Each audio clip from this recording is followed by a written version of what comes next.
as we change and as the world changes, and to have each proclamation greeted with an open-armed embrace. This is loving and being loved. There is no me without you. We shape one another. The sacred that birthed us weaves our lives together so that we can only find ourselves through shared becoming.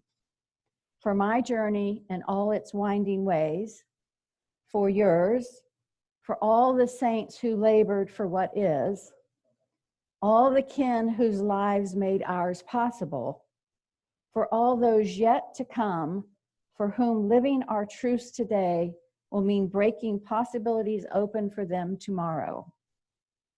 We pause, we give thanks, we acknowledge. This is loving and being loved. Let us worship together.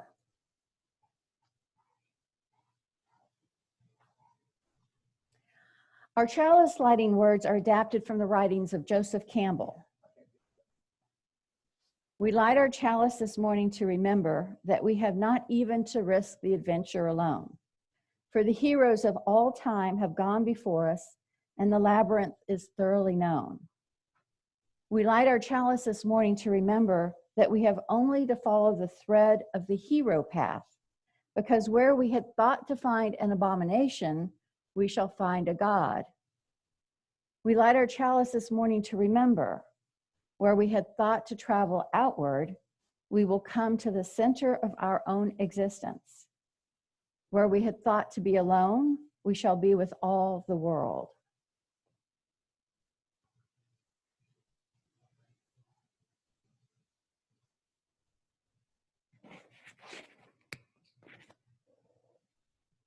Now join with me as we say the spoken affirmation together. The words are printed in your morning program. Love is the spirit of this church, and service is its law.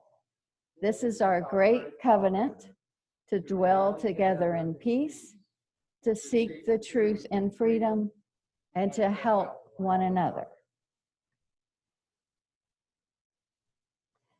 Our opening thought comes from the Senator Robert F. Kennedy's Ripple of Hope speech, delivered at the University of Cape Town on June 6, 1966, during the height of apartheid.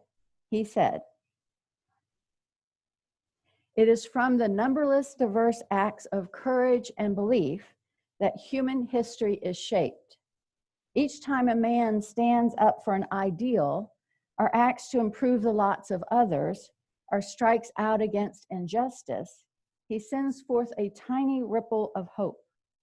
And crossing each other from a million different centers of energy and daring, those ripples build a current that can sweep down the mightiest walls of oppression and resistance."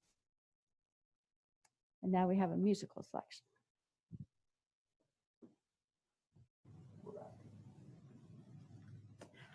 Marion has selected a reading from the book, The World According to Mr. Rogers, Important Things to Remember by Fred Rogers. He writes, "When I was a boy and I would see scary things in the news, my mother would say to me, 'Look for the helpers. You will always find people who are helping.'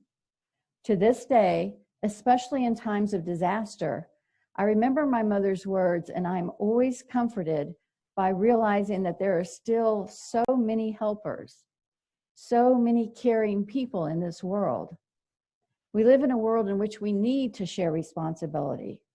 It's easy to say, it's not my child, not my community, not my world, not my problem.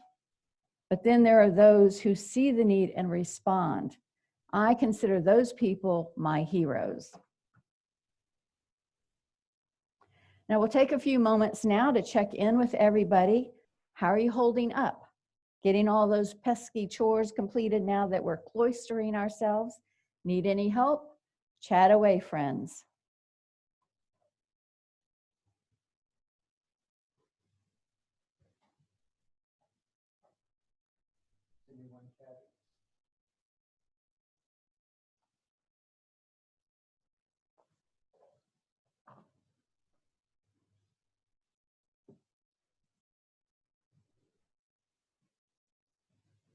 You people are true.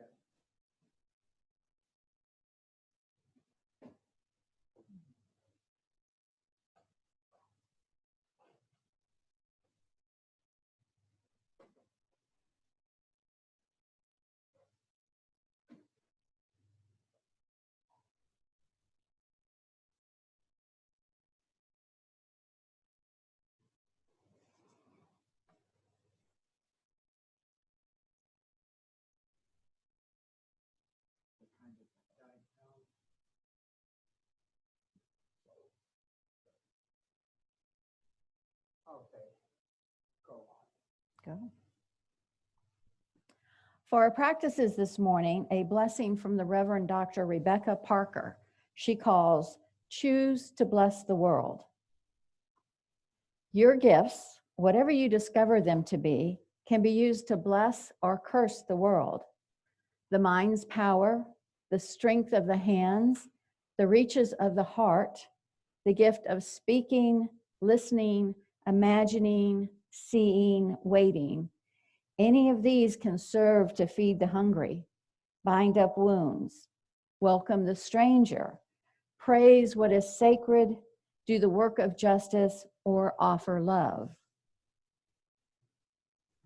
Any of these can also draw down the prison door, hoard bread, abandon the poor, obscure what is holy, comply with injustice, or withhold love. You must answer this question. What will you do with your gifts? Choose to bless the world. The choice to bless the world is more than an act of will, a moving forward into the world with the intention to do good. It's an act of recognition, a confession of surprise, a grateful acknowledgement that in the midst of a broken world, unspeakable beauty, grace, and mystery abide. There's an embrace of kindness that encompasses all life, even yours.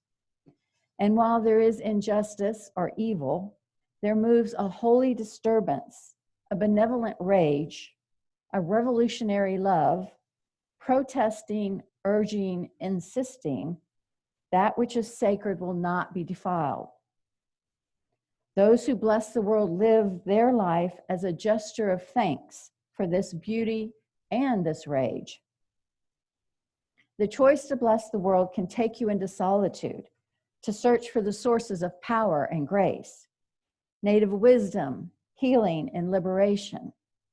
More, the choice will draw you into community, the endeavor shared, the heritage passed on, the companionship of struggle, the importance of keeping faith, the life of ritual and praise, the comfort of human friendship, the company of earth, the chorus of life welcoming you. None of us alone can save the world. Together, that is another possibility waiting. Now I invite you to sit still in silence for a moment. As Tashi said a couple of weeks ago, slowly take a deep breath in and hold it, and then let it out, and then do 9 more.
We have a very brief second reading this morning that Marion selected.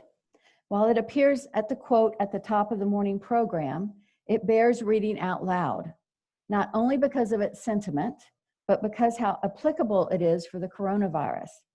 It caught Marion's eye when she noticed the title of the book it comes from, Love in the Time of Cholera, by the Colombian Nobel Prize-winning author Gabriel Garcia Marquez. Here's the quote. Humanity, like armies in the field, advances at the speed of the slowest.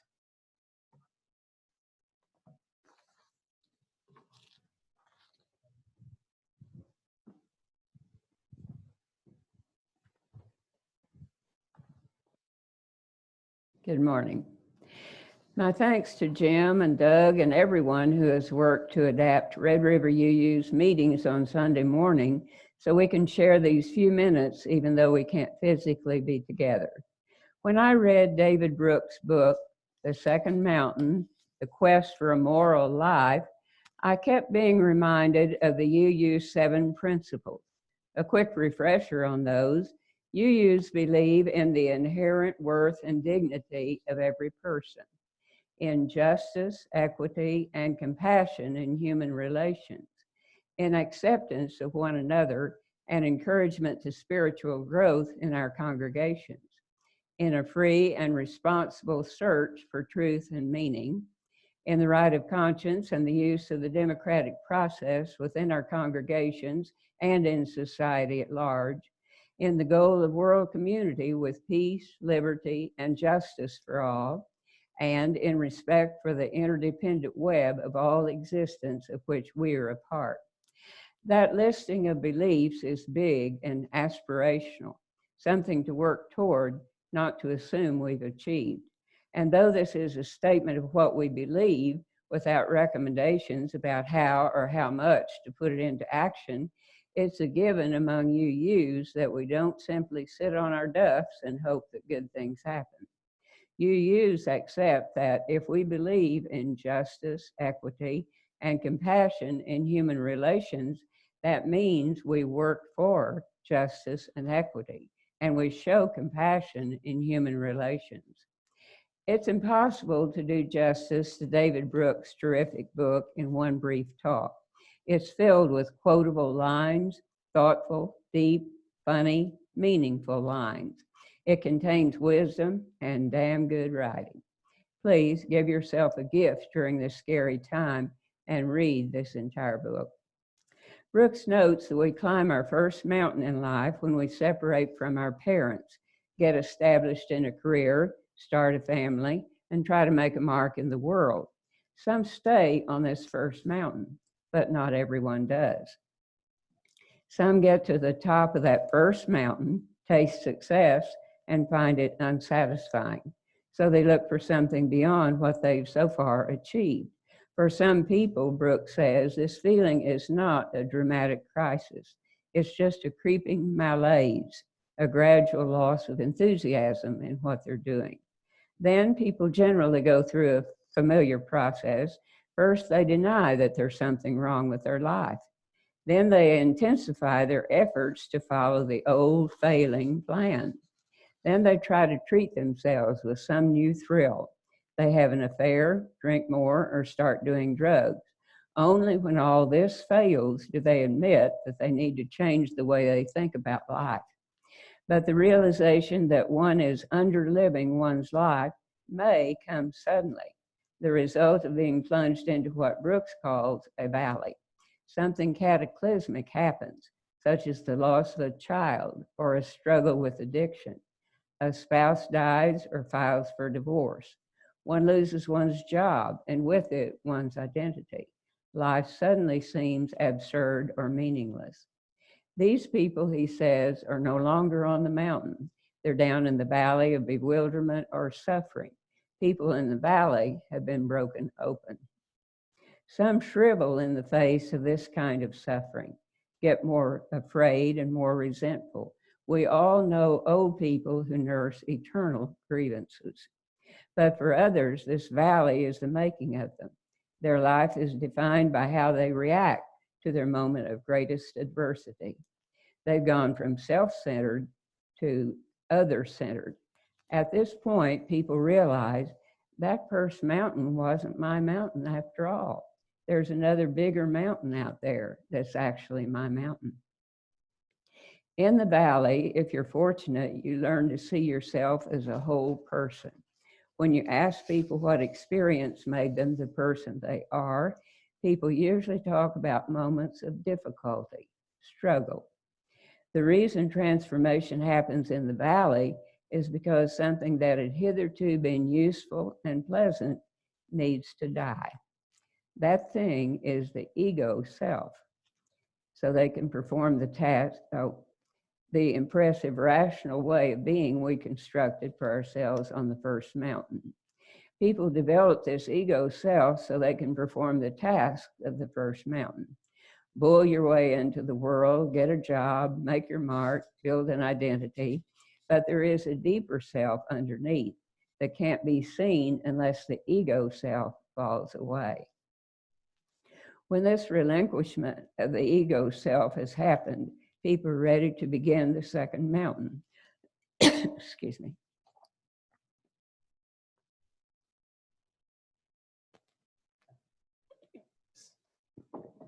Except they don't describe it as another climb. They describe it often enough as a fall. The lesson is that the things we had thought were most important, achievement, affirmation, intelligence, are actually less important, and the things we had undervalued, heart and soul, are actually most important. Fulfillment and joy are on the far side of service. The second mountain is not the opposite of the first mountain. To climb it doesn't mean rejecting the first mountain. It's the journey after it, the more generous and satisfying phase of life. Being in the valley involves a season of pain, a season of feeling lost. Seasons of suffering kick us in the ass. They are the foghorns that blast us out of our complacency and warn us we're heading for the wrong life. This can be a period of soul-crushing anguish, but it can also be one of the most precious seasons of your life. There's nothing intrinsically noble about suffering. Sometimes grief is just grief to be gotten through. Many bad things happen in life, and it's a mistake to try to sentimentalize these moments away by saying that they must be happening to serve some higher good. But sometimes when suffering can be connected to a larger narrative of change and redemption, we can suffer our way to wisdom. This is the kind of wisdom you can't learn from books. You have to experience it yourself. Sometimes you experience your first taste of nobility in the way you respond to suffering. Every once in a while, Brooks says, he meets a person who radiates joy, who is kind, tranquil, delighted by small pleasures, and grateful for the large ones. These people are not perfect, but they know why they were put on this earth, and they derive a deep satisfaction from doing what they've been called to do. Life isn't easy for these people, but they have a serenity about them. These people, he says, see their lives as having a two-mountain shape. It's gotten so I can recognize first and second mountain people, Brooks says. The first mountain people are often cheerful, interesting, fun to be around. The second mountain people aren't averse to the pleasures of the world. They delight in a good glass of wine or a nice beach, but they have surpassed these pleasures in pursuit of moral joy, a feeling that they have aligned their life towards some ultimate good. I'm lucky enough to know many people I would describe as second mountain people. Not all of them are UUs. We have no monopoly on the ability to look beyond our own insular lives to some greater good. One finds such people in all religions and no religion. But many UUs I know do fit the category. I see them organizing picket lines to protest some evil in society, or asking the pointed question to call some public official to account, or simply inconveniencing themselves to help others. Second mountain actions can be big or small, but they involve going beyond our basic first mountain wants or needs. There are second mountain organizations too, Brooks says, ones that touch people at their depths and leave a permanent mark. You always know when you meet a Marine, he says, or a Juilliard pianist, or a NASA scientist. These institutions have a collective purpose, a shared set of rituals, a common origin story. They nurture thick relationships and demand full commitment. They don't merely educate, they transform. Not everyone who ever attends a UU church finds it to be transformative, but some of us do. When we experience a UU service that speaks to us, when we share a cup of coffee with like-minded folk after a service, when we learn of a courageous action by church members for some societal good, we know we found our proper home.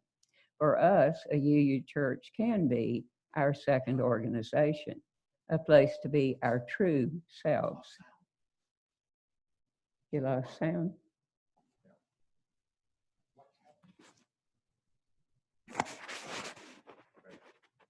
Hello?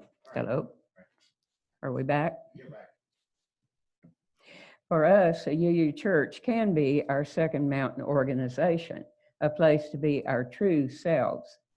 Brooks is Jewish by birth and by his family's traditions, but he went to Christian schools and summer camps and describes his growing up as being on the border between two faiths. He and his first wife were married in a Unitarian church. They grew apart, partly because she later committed to Judaism in a way he could not at the time, and in 2013, they divorced. This was a valley for Brooks. He went through a period of pain, soul-searching, and great loneliness. He did remarry 4 years later to a much younger woman whom he had known for years as his researcher and colleague. They resisted becoming a couple for a long time because of the sizable age difference and because they feared people would assume they'd been lovers while he was still married. They had not.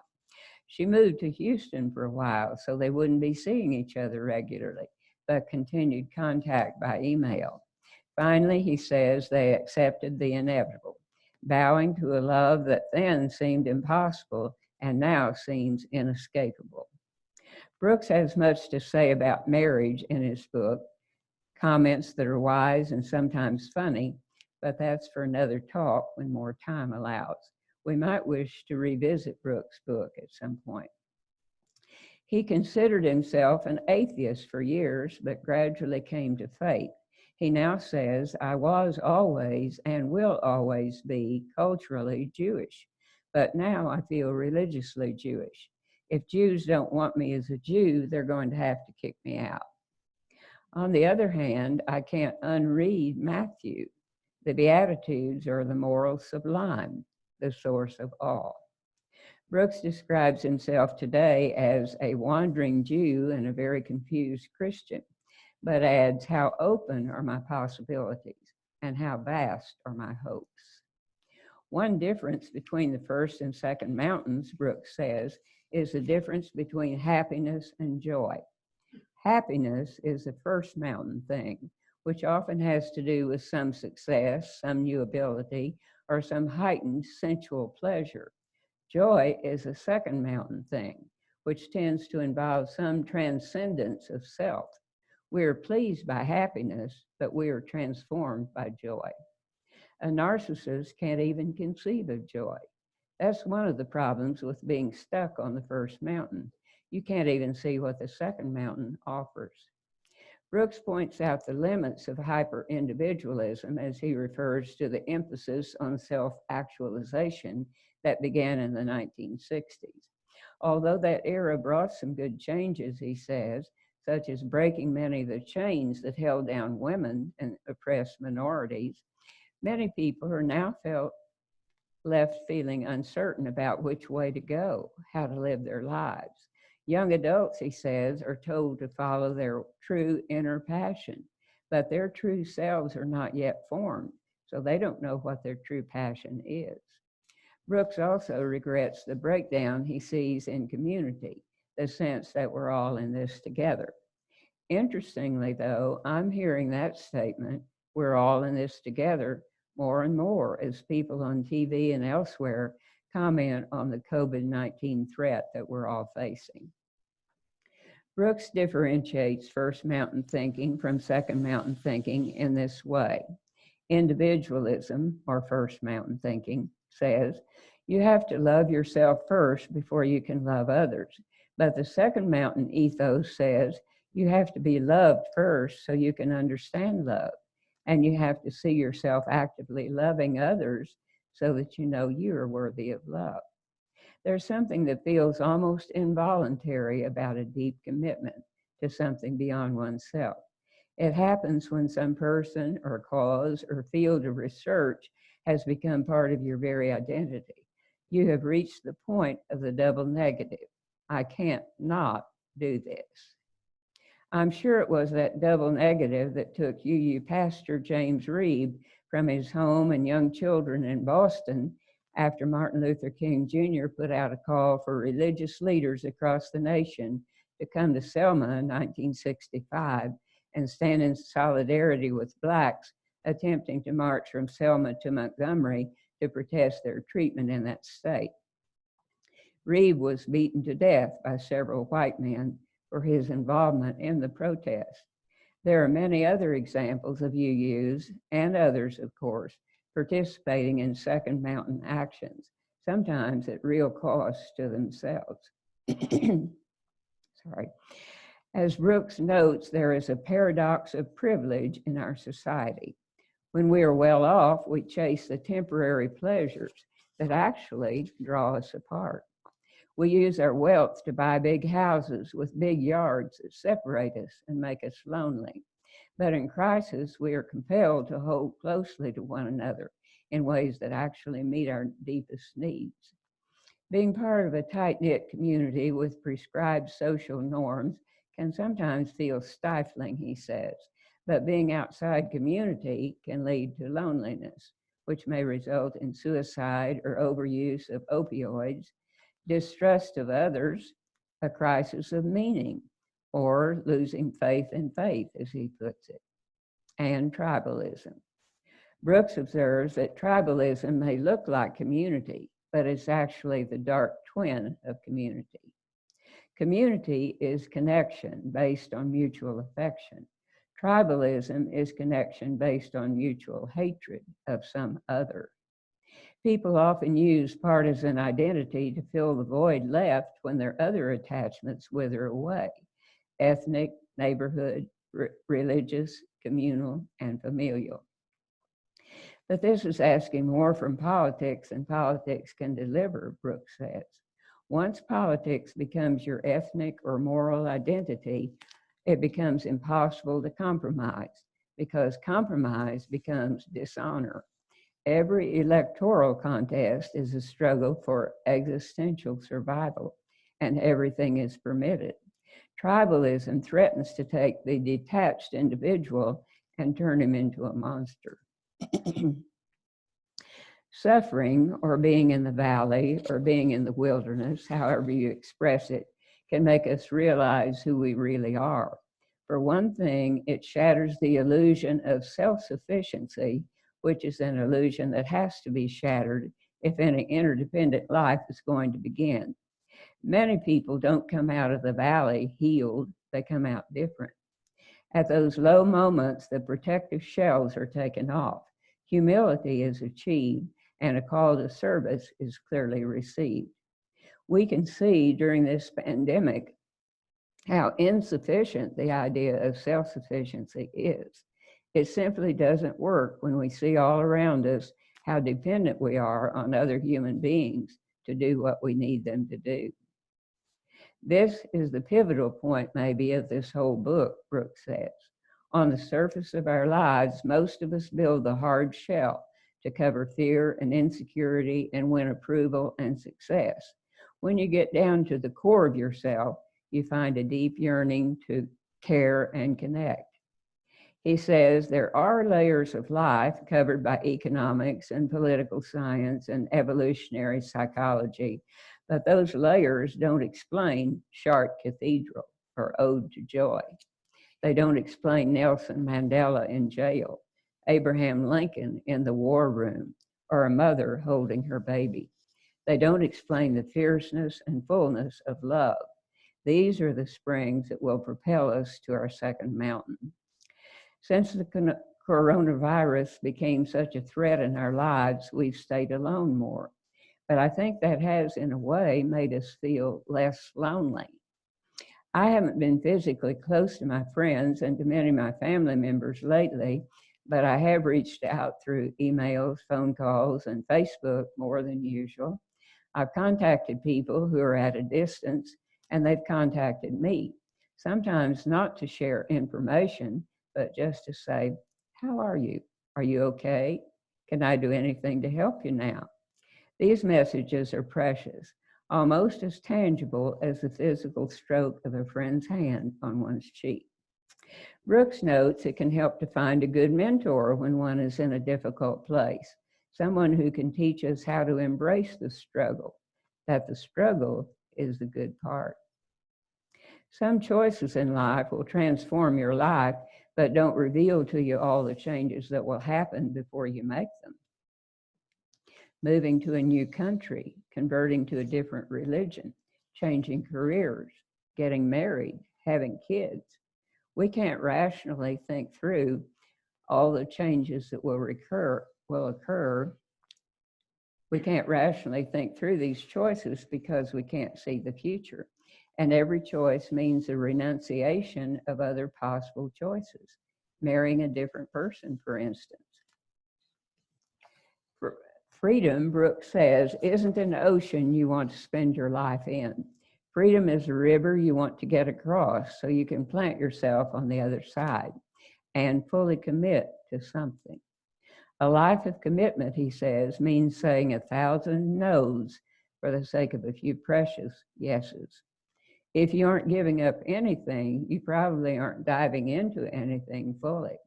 So how do we make such life-changing choices? Intuition. Sometimes we have a feeling that something's right, but we've all made such choices and then later realized our guesses were wrong. We can try to make the rational choice,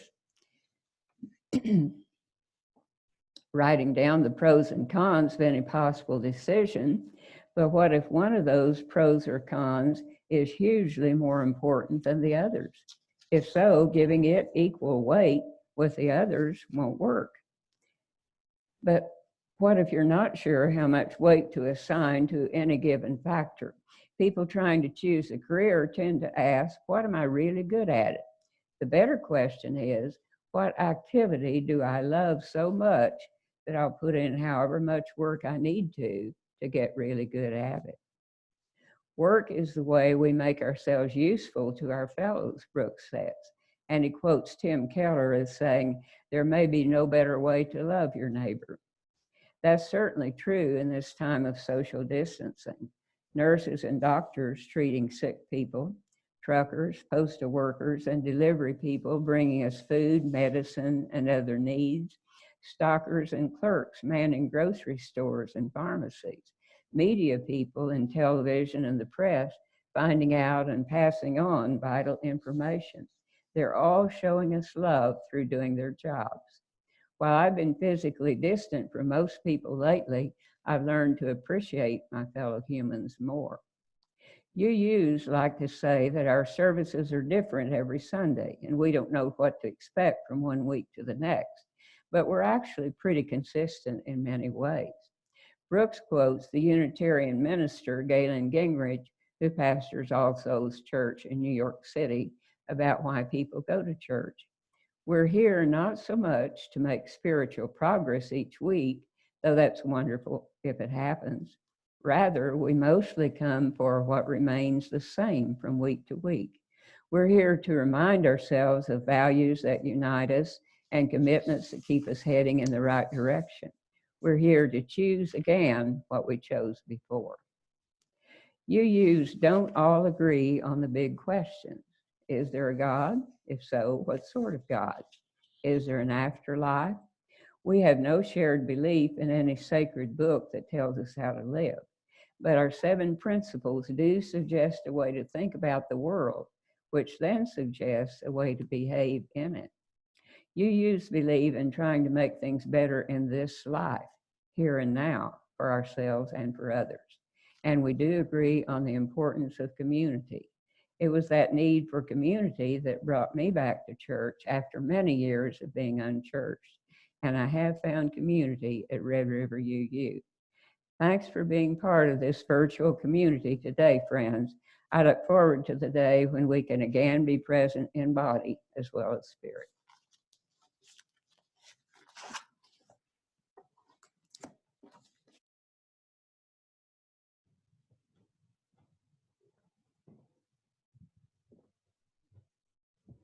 Thank you, Marion.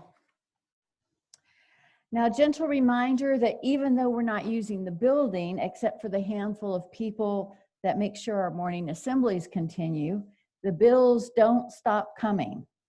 Remember, you can always mail a check to the church P.O. box or go online to your bank and send a check via your bank's bill pay system. The bank supplies the check, envelope, and even pays the postage. Supporting the church is part and parcel of how much we care and desire to have a liberal religious voice in the world. While the source of our closing thought remains in dispute, it is generally agreed it comes from a Quaker source dated around 1856. Whomever penned it, the words are worth remembering. I expect to pass through this world but once. If, therefore, there be any kindness I can show, or any good thing I can do for any fellow human being, let me do it now. Let me not defer or neglect it, for I will not pass this way again. Now, if you'll join me in extinguishing the chalice. We extinguish this flame, but not the light of truth, the warmth of community, and the fire of commitment. These we carry in our hearts until we are together again. Doesn't want to extinguish. There it goes. Thank you all.